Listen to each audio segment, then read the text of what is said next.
इतिहास की इस रोचक दुनिया में आपका अभिनंदन है दोस्तों। हम गांधी दर्शन की बात कर रहे हैं। इस सिलसिले में जो बिंदु हमारे सामने है, जो अवधारणा हमारे सामने है, जो सिद्धांत हमारे सामने है, वह है गांधीवाद। गांधीवाद के संदर्भ में अब तक हम 3 बार मिल चुके हैं और आज चौथी बार मिल रहे हैं। पिछले अंकों में हमने देखा कि गांधी जी ने अपने आप को न संत माना, न सन्यासी माना, न महात्मा माना। उन्होंने कहा कि यदि मेरे नाम पर कोई वाद चलता है, जो कि उनके जीते जी ही सामने आ गया था, लोगों ने गांधीवाद शब्द का प्रयोग गांधी जी के जीते जी ही प्रारंभ कर दिया था।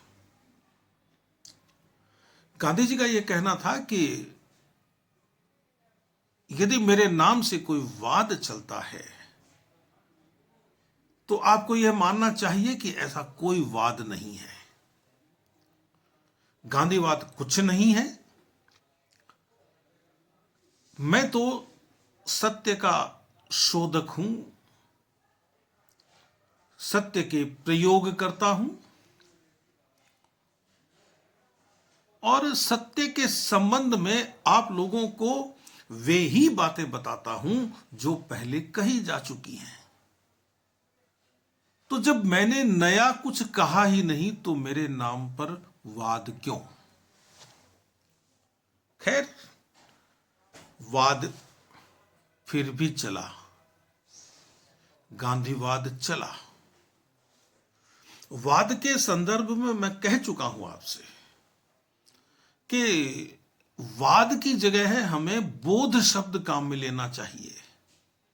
गांधी बोध, राष्ट्र बोध, समाज बोध, यदि इस तरह के शब्द काम में लेंगे बजाय गांधीवाद के, राष्ट्रवाद के या समाजवाद के, तो यह होगा कि जिस विचारधारा की हम बात करेंगे वह सामने रहेगी और उस विचारधारा की अच्छी बातें ही सामने आएंगी।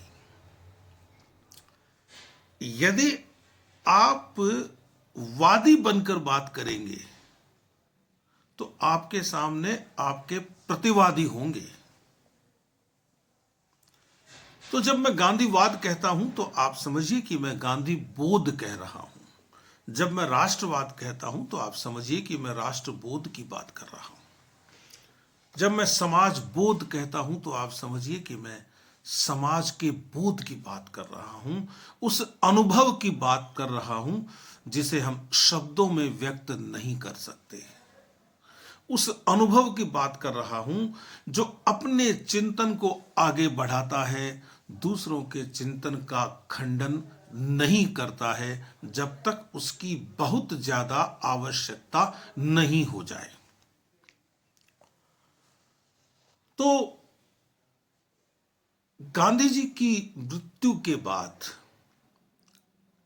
इस चीज का बहुत प्रचार हुआ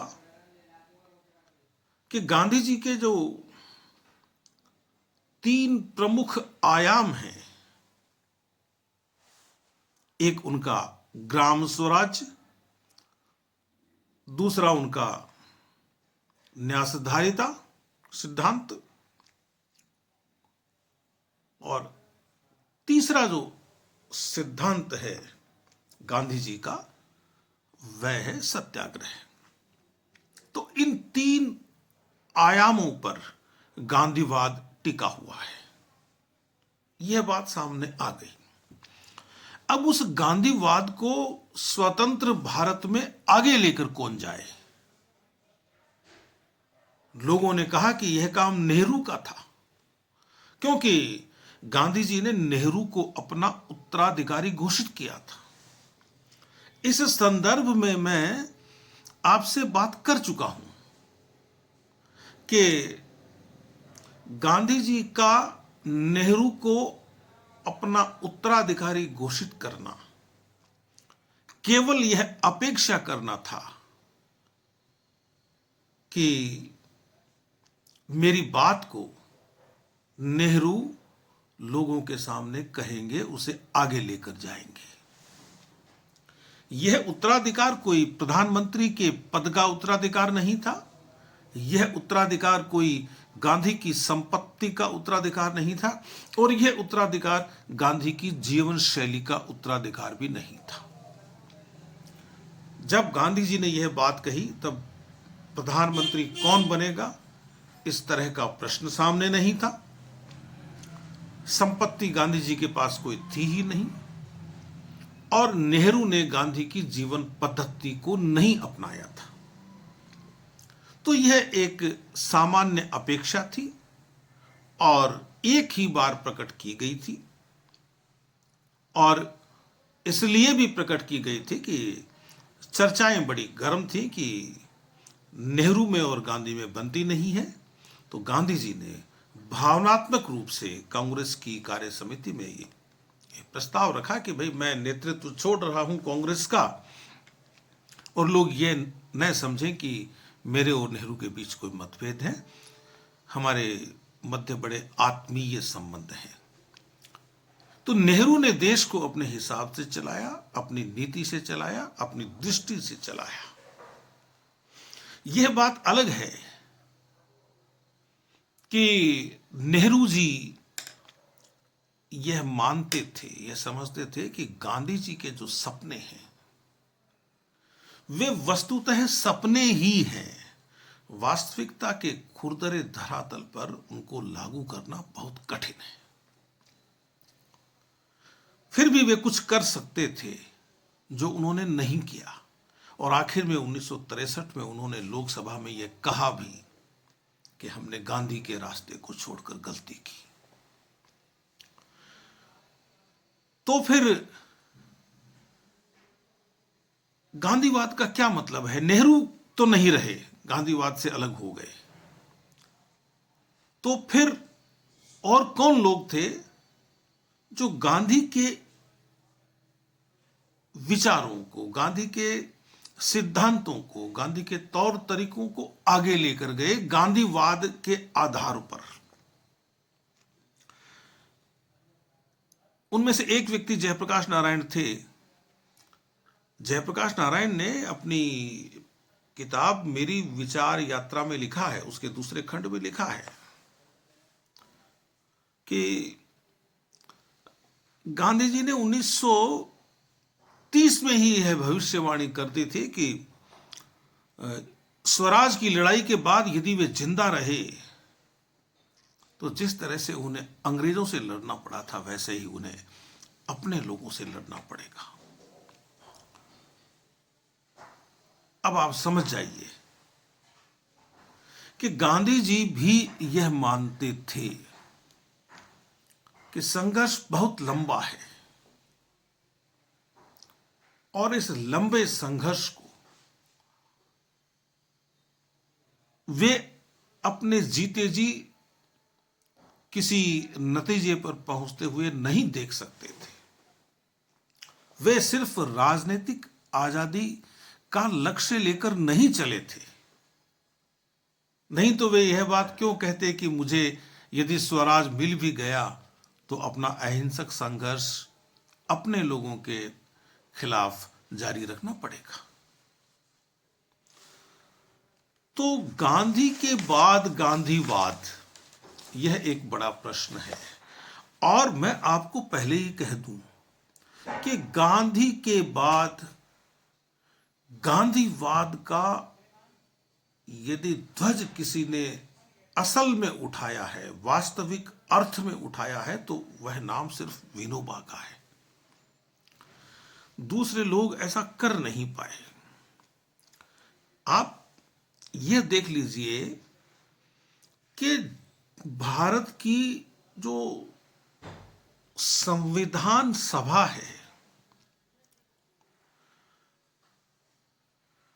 उस संविधान सभा में भी यह चर्चा नहीं हुई कि देश को गांधी के रास्ते पर ले जाना है या नहीं ले जाना है। यह बात तो गांधी जी के जीवित रहने के समय की बात है। संविधान सभा में भी उन्होंने अपने हिसाब से देश का संविधान तैयार किया और उसमें कहीं भी ऐसा नहीं था जिससे यह लगे कि यह देश गांधी के दर्शन को कहीं प्रायोगिक रूप से लागू करना चाहता है, उनके प्रयोगों को यह देश महत्व देता है, ऐसा नहीं लगा संविधान सभा की चर्चाओं में। आप देखिए कि लोगों ने कहा, जब संविधान सभा का मसौदा बन गया तो लोगों ने राजेंद्र प्रसाद जी का ध्यान दिलाया इस तरफ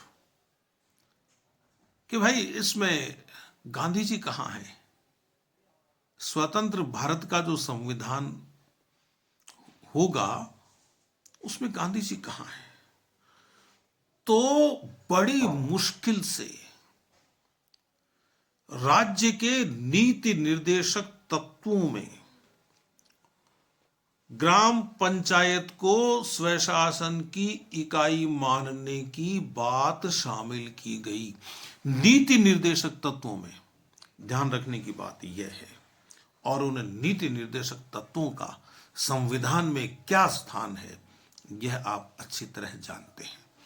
और यह जो चीज शामिल की गई यह भी कोई सर्वसम्मति से नहीं की गई, इस पर भी गर्मागर्म चर्चा हुई। अब आप अंदाजा लगा लीजिए कि गांधी के बाद गांधी के सपनों का हिंदुस्तान कैसे बन सकता था। हम बड़ी मशीनों की ओर चल पड़े, बड़े उद्योगों की ओर चल पड़े, और हमें चलना चाहिए था कुटीर उद्योगों की तरफ। यह बुनियादी गलती हुई। कुटीर उद्योगों से ग्राम स्वराज सिद्ध होता, न्यासधारिता सिद्ध होती और सत्याग्रह भी सिद्ध होता, लेकिन यह हुआ नहीं। क्योंकि मैंने पहले ही कहा कि भाई यदि कोई मुझसे पूछे कि नेहरू जी गांधीवाद के बारे में कितना जानते थे, तो मैं ये कहूंगा कि वे गांधीवाद के बारे में बहुत जानते थे, और सबसे ज्यादा वे यह जानते थे कि गांधी जी के जो कार्यक्रम हैं उनको लागू नहीं किया जा सकता, क्योंकि वे सपनों के जैसे हैं। तो फिर बाद में समाजवादी विचारधारा के राम मनोहर लोहिया आगे आए। लोहिया और जयप्रकाश दो नाम हैं, लेकिन इनका जो काम है, इनका काम तो सैद्धांतिक ही हुआ। इन्होंने मंथन तो बहुत किया, चिंतन बहुत किया और लिखा भी गांधी पर। लेकिन जो लोहिया जी चौखंबा राज की बात करते थे, जो सप्त क्रांति की बात करते थे, और इन बातों में गांधी जी के सिद्धांत आते थे, लेकिन लोहिया जी तो संसदीय राजनीति के हिस्से हो गए।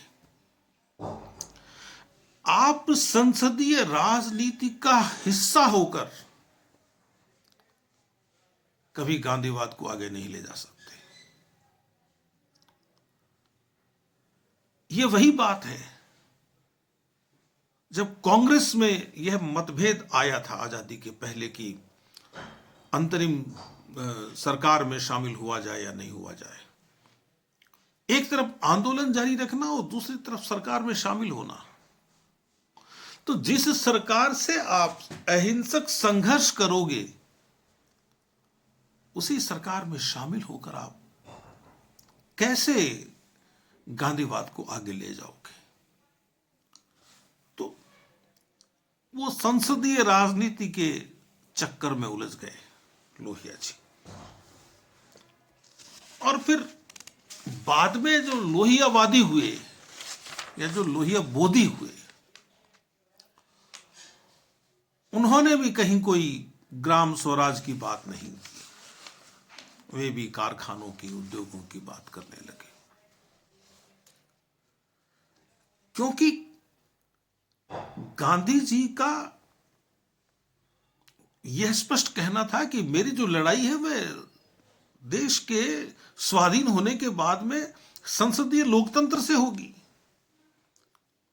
तो संसदीय लोकतंत्र का हिस्सा होकर लोहिया जी बात को आगे ले जा सकते नहीं थे।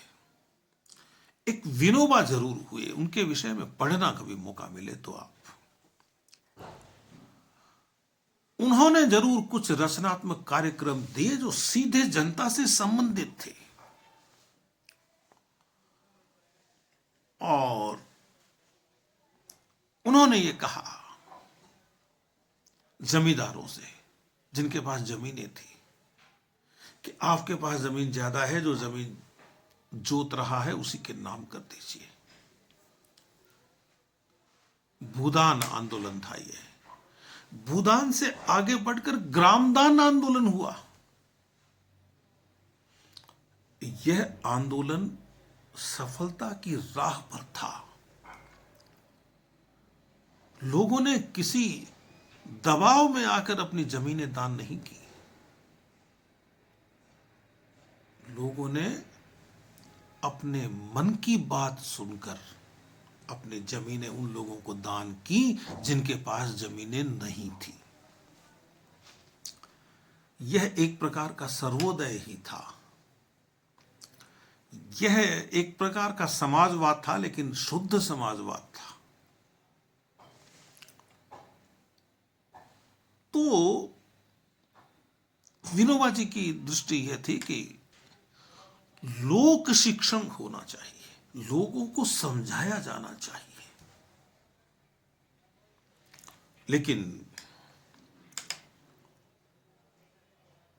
और लोगों को समझाने का जो जो कार्यक्रम था विनोबा का, उसे वे कहते थे सौम्य सत्याग्रह या सौम्यतर सत्याग्रह, जिसमें टकराव नहीं है। लोग तो ये कहते हैं कि ये गांधी जी से भी ज्यादा विनम्र हो गए थे, लेकिन गांधी जी उस समय संघर्ष कर रहे थे जब भारत पर विदेशियों का कब्जा था, और विनोबा को अपने लोगों से लड़ना था। गांधी यदि रहे होते तो वे भी सौम्य या सौम्यतर जैसा ही कोई शब्द लेकर आते, रूप बदलते अपने सत्याग्रह का। खैर, लेकिन बाद में जयप्रकाश नारायण ने दूसरी बात कही। प्रारंभ में तो जो जयप्रकाश नारायण हैं वे विनोबा के साथ थे, फिर बाद में उन्होंने रास्ता अलग कर लिया अपना। उनका ये कहना था कि भाई वो जो लोक शिक्षण का जो दर्शन लेकर आए हैं विनोबा जी, उस लोक शिक्षण में ग्राम स्वराज, ट्रस्टीशिप और सत्याग्रह सभी शामिल हैं। लेकिन इससे आगे जाना चाहिए। उन्होंने कहा कि आप जिसको लाभ पहुंचाना चाहते हैं,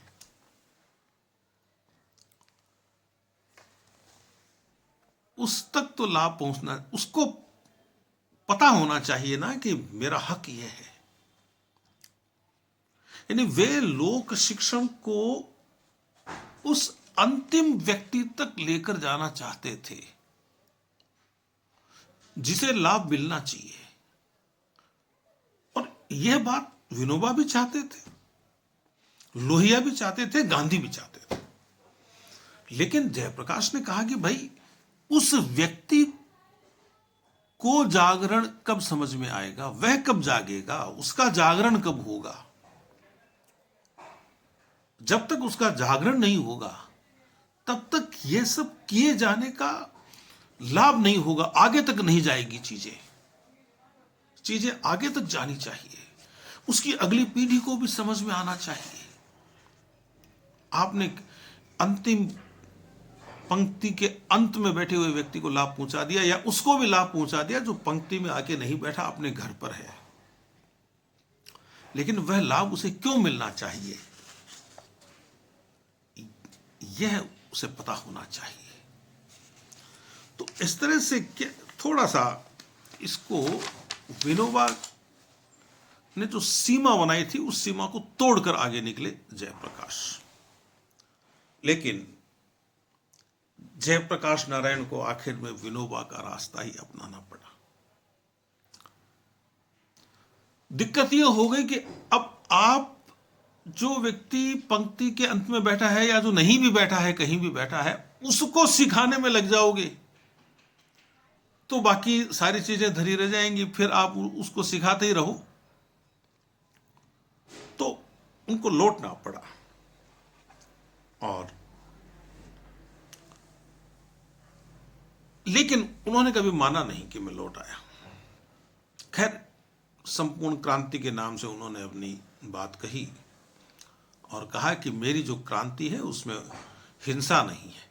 हिंसा तो गांधी जी को मानने वाले किसी भी व्यक्ति ने स्वीकार नहीं की है। अहिंसा को गांधी के किसी भी अनुयायी ने, यदि वो स्वयं को गांधी का अनुयायी कहता है, स्वीकार नहीं की है। तो ये तो मानना ही पड़ेगा। कुछ बुनियादी चीजें हैं वे तो इसमें। तो अब प्रश्न ये है कि गांधीवाद को फिर किस रूप में अपन प्रकट करें जिससे यह समझ में आ जाए कि हां, गांधीवाद का कुछ प्रभाव हुआ। यह जरूर है कि विनोबा के आंदोलन से कुछ राज्य सरकारों ने अपने कानून किसान के हित में बनाए, गरीब के हित में बनाए, लेकिन अंत में मैं यह कहना चाहूंगा कि गांधी जी ने जो कहा था ना कि गांधीवाद कुछ नहीं है, मुझे भी यही समझ में आता है कि गांधीवाद कुछ नहीं है। जिस तरीके से गांधीवाद को लेकर आया गया और उसमें गिनती के नाम हैं, तो हमें समझ आना चाहिए कि गांधीवाद आगे नहीं बढ़ा। हां, गांधी को लोग नहीं भूले, गांधी लोगों के जहन में हैं, रहेंगे, लेकिन गांधी बनना कोई नहीं चाहता है। गांधीवाद का मतलब कभी भी किताबी नहीं हो सकता। गांधीवाद केवल सैद्धांतिक नहीं हो सकता, वह तो प्रायोगिक होता है, और प्रयोग करने से सभी बचते हैं। अब रहा सवाल गांधी का, तो मित्रों, गांधी जी ने स्वयं कह दिया था कि न मैं कोई संत हूं, न मैं सन्यासी हूं, न मैं महात्मा हूं, न मैं कोई संत के वेश में राजनेता हूं। मैं एक सामान्य सा सत्य का शोधक हूं, मैं एक प्रयोगधर्मी इंसान हूं, गलतियां मुझसे होती है। गांधी अपने जीते जी ही कांग्रेस में अप्रासंगिक हो गए थे। जब कांग्रेस ने पंजाब के विभाजन का फैसला लिया तो गांधी जी को अखबारों से पता चला, और गांधी जी जब विभाजन का विरोध करते थे तो खान अब्दुल गफ्फार खान ने लिखा है, सीमांत गांधी ने, कि मैं खुद साक्षी हूं कि पटेल उनसे झगड़ा करने लगते थे, विवाद करने लगते थे। यह बात लोहिया जी भी लिखते हैं। तो गांधी से उन लोगों को कोई चिढ़ नहीं थी, लेकिन गांधी की बातों को व्यावहारिक नहीं माना जाने लगा कि इस तरह से चलेंगे तो फिर देश स्वतंत्र नहीं होगा। गांधी जी ने खुद कहा कि लोगों को आजादी की बहुत ज्यादा जल्दी लगी। तो मैं तो ये कह रहा हूं कि अपने जीते जी गांधी जी अलग पड़ गए थे। वे एक तरह से अकेले हो गए थे, और एक अकेले रहे आदमी का एक अकेले मरे आदमी का इतिहास में क्या स्थान होगा, यह तो इतिहासकारों को तय करना होगा। लेकिन इतना जरूर है कि गांधी के नाम पे कोई धारा नहीं चली, कोई व्यवस्थित रूप से कोई वाद नहीं चला, कोई गांधीज्म नहीं चला। बातें कितनी होती होंगी, लेकिन गांधी लोगों के मन मस्तिष्क में अब भी हैं। उन लोगों के मन मस्तिष्क में भी हैं जो उनके आलोचक हैं, और उन लोगों के मन मस्तिष्क में तो होने ही हैं जो उनके प्रशंसक हैं। लेकिन ये बातें सैद्धांतिक हैं, व्यावहारिक रूप से गांधी बनना बहुत कठिन है, वैसी जीवन शैली अपनाना। गांधी जी का जो अकेलापन था, वो अकेलापन उनके जीते जी उनको यह आभास करा गया था कि उनके विचारों को शायद तरजीह नहीं दी जाएगी। और गांधी की यह विडंबना ही है कि वे किसी के प्रिय नहीं हुए, और इसी मन स्थिति में कि वे किसी को प्रिय नहीं है, उनकी हत्या हो गई। तो मैं आपको एक अनुच्छेद पढ़कर सुनाता हूं। देश के एक बड़े विचारक हैं डॉक्टर नंद किशोर आचार्य, बीकानेर के हैं। मूलतः देश में अनेक विश्वविद्यालयों में रहे हैं, बहुत बड़े बड़े पदों पे रहे हैं और अच्छे चिंतक माने जाते हैं। उनकी एक किताब है मेरे पास, इतिहास के सवाल। उसमें उनका एक पाठ है जिसका नाम है महात्मा गांधी का अकेलापन। और भी उसमें पाठ है, गांधीवाद पर भी उसमें एक पाठ है। वो अपने उस पाठ में, या उसको अपन एक छोटा सा निबंध कह सकते हैं, उसके अंत में बड़ी मार्मिक टिप्पणी करते हैं गांधी पर। मैं आपको वह टिप्पणी पढ़कर सुना रहा हूं, उसका वाचन करूंगा। वे लिखते हैं, लेकिन अकेलापन शायद गांधी जी की स्वाभाविक नियति है। सत्य की राह पर चलने वाले अकेले हो जाने को मानो अभिशप्त होते हैं। यह कितना विडंबनापूर्ण है कि हिंदुत्ववादी उनसे इसलिए नाराज थे कि वे दलितों और मुसलमानों की उन्नति और सुरक्षा की बात करते थे। मुसलमानों का एक बड़ा वर्ग उनसे नाराज था कि वे पाकिस्तान की अवधारणा के विरोधी थे, और अब दलित उनसे इसलिए नाराज हैं कि उनकी राय में वे सवर्णवादी हैं। धर्मनिरपेक्षतावादी नाराज हैं क्योंकि वह धर्म की भाषा में बात करते हैं। धर्मवादी नाराज हैं क्योंकि वह राज्य को धर्मनिरपेक्ष रखना चाहते हैं। दरअसल गांधी तब भी अकेले थे और आज भी अकेले हैं। ऐसा व्यक्ति सदैव अकेला ही रहेगा जिसे दूसरे केवल अपने लिए इस्तेमाल नहीं कर सके। वह जिस हद तक हमारे लिए सुविधाजनक है उस हद तक आदरणीय है, लेकिन जब उसके विचार या व्यक्तित्व हमारे लिए असुविधाजनक होने लगे तब उसे अकेला छोड़ देने में ही सुरक्षा है। यदि मिटाया न जा सके, अकेला छोड़ देना भी प्रकारांतर से मिटाना ही है। प्रसाद ने कहीं लिखा भी है कि उपेक्षा घोर शत्रुता है। प्रसाद ने कहीं लिखा भी है कि उपेक्षा घोर शत्रुता है। तो जिस गांधी के साथ इस तरह का अकेलापन जुड़ा था,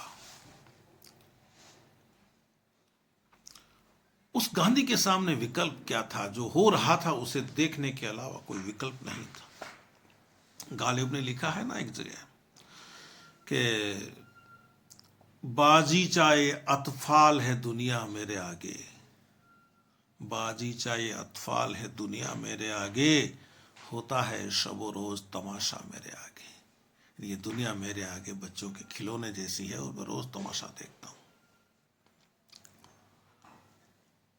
उन्होंने तो जैसा उनसे हुआ राष्ट्रीय आंदोलन में, राष्ट्रीय आंदोलन कहना चाहिए या उसे अंग्रेजों को भगाने का एक अभियान कहना चाहिए,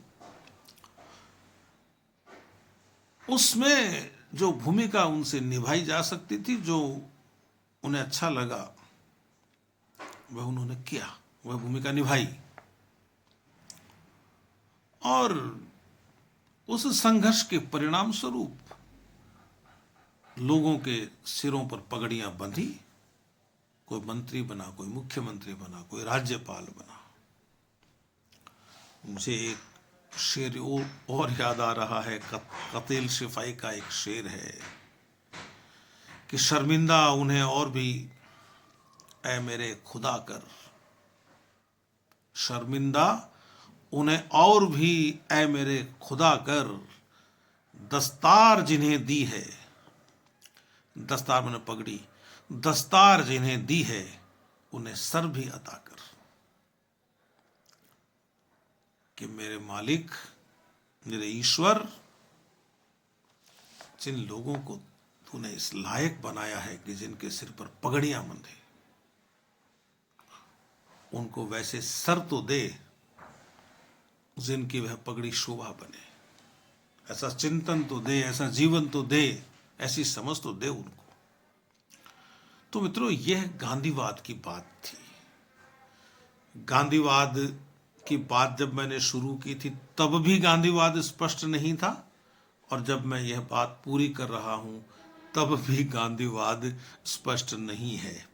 फिर भी जो बातें हुई हैं उनके आलोक में आप कम से कम कहने के लिए, कम से कम लिखने के लिए एक गांधीवाद की रचना कर सकते हैं। तो आपने मेरा साथ दिया, आपका बहुत बहुत आभार।